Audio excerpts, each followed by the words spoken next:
In this Ugandan tribe, the bride's aunt has sex with the groom in order to assess his sexual ability. In the Banyankule tribe of South Uganda, it is the auntie's responsibility to ensure that the bride has maintained her virginity and the groom is killed in bed before the wedding night when the marriage is consummated. At age 8, the aunts begin grooming the young girl for marriage and she's forbidden from having sex because a bride who is not a virgin is considered less valuable and may face social exclusion or even death. However, the groom is expected to be a harlot, a whore, a prostitute, a slut. Well, you get the drift. Anyway, after the bride's aunt tests the virginity of her niece, she then has sex with the groom as a potency test to certify his sexual ability, but also to teach the bride what her husband-to-be will be needing in bed. If she's feeling generous, the aunt will even observe or listen in while the bride and the groom engage in sexual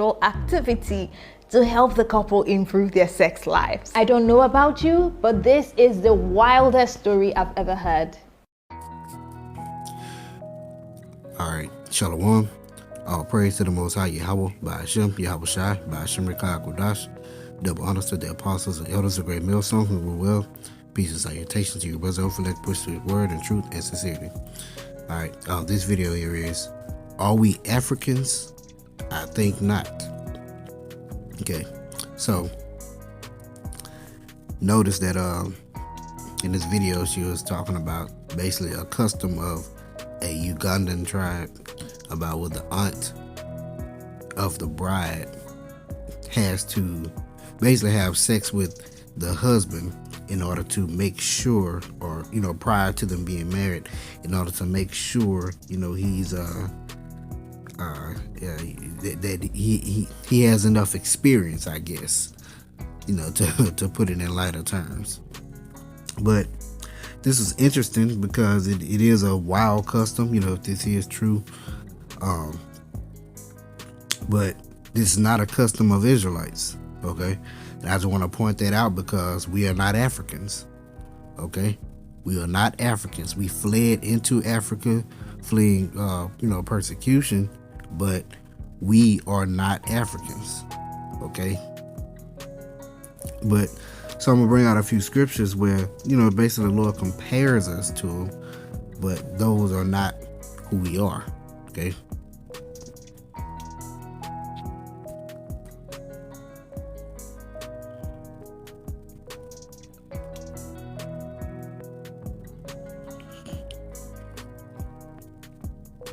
And it's gonna be a quick hit here, not too long, drawn out.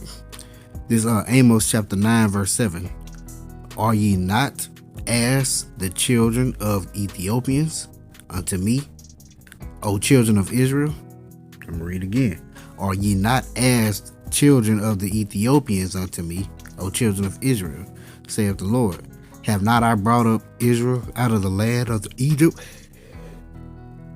and the Philistines from Captor, and the Syrians from Ker?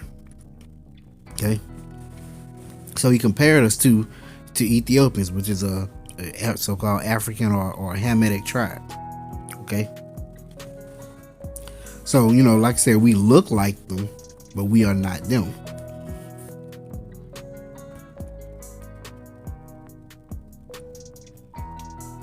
It's Exodus chapter 2 verse 16. Now the priest of Midian had 7 daughters, and they came and drew water and filled the troughs to water their father's flock. And the shepherds came and drove them away, but Moses stood up and helped them and watered their flock. And when they came to Reuel their father, he said, How is it that ye are come so soon today? And they said, An Egyptian delivered us out of the hand of the shepherds, and also drew water enough for us and watered the flock. Okay, so they said that Moses was an Egyptian, but we know that Moses was an Israelite from the tribe of Levi. All right, we know that Moses was an Israelite, and Egypt or Egyptians or the Montessorian, they're a Hamitic tribe also. Like I said, we look like them, but we are not them. We have totally different customs, totally different powers, everything. You know, we don't serve the same God, we serve the same power. Like I said, we are not Africans.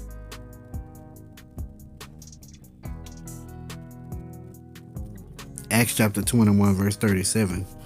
And as Paul was to be led into the castle, he said unto the chief captain, May I speak unto thee?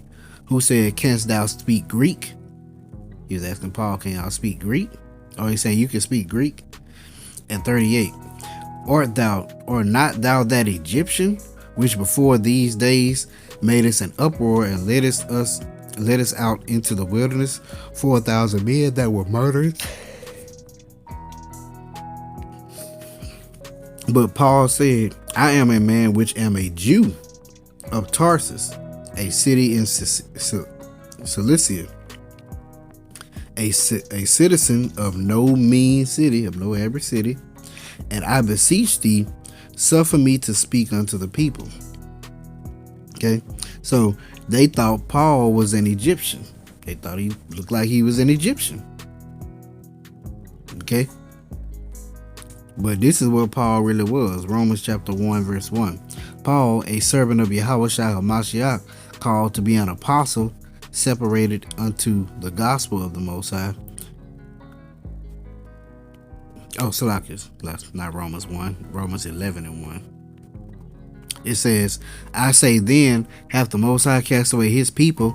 Yahweh forbid, for I also am an Israelite, of the seed of Abraham, of the tribe of Benjamin. Okay, Paul was of the tribe of Benjamin, but they thought he was an Egyptian. They thought he was the Hamitic tribe. Okay, but yeah, but this here, we are not Africans. Okay, we don't do African customs. You know, we don't eat boo-boo. Okay, we don't pour our head, put our head behind a beast's ass and you know, let them shit on us. You know, we don't let them piss all on our head and rub our head in it. We don't do all that. Okay, we don't put lip plates in our mouths, in our lips. We don't put, you know, lip ring. Well, shit, we ain't supposed to now. You know, now Jake Wild, now he do all that. You know, Jake and E, they do all that shit. You know, the nose rings, the nipple rings, the tongue rings, and the face rings. You know, eyebrow rings.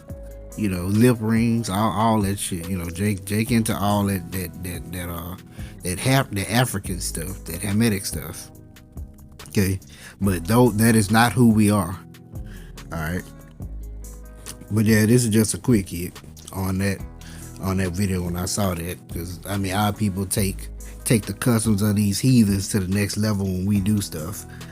But so call Lord Yahweh Bashem Al Shai Bashem Kodash. Hope you're edified. Shalom.